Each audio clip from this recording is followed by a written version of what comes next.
A couple of people have asked me what I look like. I look right now like a disembodied head because it's nighttime and I'm in my home. And this is what I look like. I've got my glasses on. And I thought I'd experiment with reading some poetry. I'm a poet. I'm also a nonfiction writer, fiction, lots of things, but primarily a poet. And one of my favorite poets is Ted Hughes, which is surprising because kind of not politically correct to like him. But I've been reading this wonderful book called The Birthday Letters. It was his last book. And it's basically a long love poem to his wife, Sylvia Plath, full of regret and beauty and everything.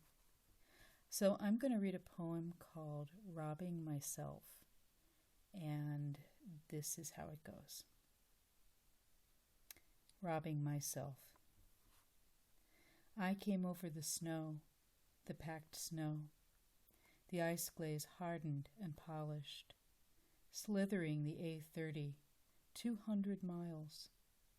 The road unnatural and familiar, a road back into myself after the cosmic disaster. The worst snow and freeze-up for 15 years, 20 miles an hour over fallen heaven. I came to the house in the blue December twilight, just light enough to fork up my potatoes, to unbed them from my careful clamp. I shelled off their snowed-over coverlet. They seemed almost warm in their straw. They exhaled the sweetness of the hopes I dug into them. It was a nest, secret, living, the eggs of my coming year, like my own plump litter, my secret family, little earthen embryos, little fists and frowning brows and the old, new sleep smell of earth. I picked over my apples, my Victorias, my pig's noses in the dark outhouse, and my fat Bramleys. My spring prayers still solid, my summer intact in spite of everything. I filled for you a sack of potatoes and a sack of apples, and I inspected my gladiola bulbs in their dusty loft, in their dry rags, hibernating. I did not know they were freezing to death. Then I crept through the house. You never knew how I listened to our absence, a ghostly trespasser, or my strange gloating in that inlaid corridor in the snow-blue twilight, so precise and tender, a dark sapphire.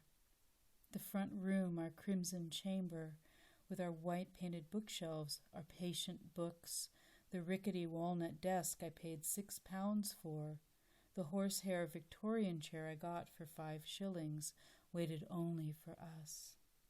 It was so strange, and the crimson cataract of our stair Wilton led up to caverns of 12th century silence we had hardly disturbed in our newness. Listening there at the bottom of the stair under the snow-loaded house was like listening to the sleeping brain life of an unborn baby. The house made newly precious to me by your last lonely weeks there and your crying, but sweet with cleanliness, tight as a plush-lined casket in a safe in the December dusk. And, shuttered by wintering boughs, the stained church windows glowed as if the sun had sunk there inside the church. I listened as I sealed it up from myself, the 12-hour ice crawl ahead. I peered a while as through the keyhole into my darkened, hushed, safe casket, from which I did not know I had already lost the treasure. Thank you.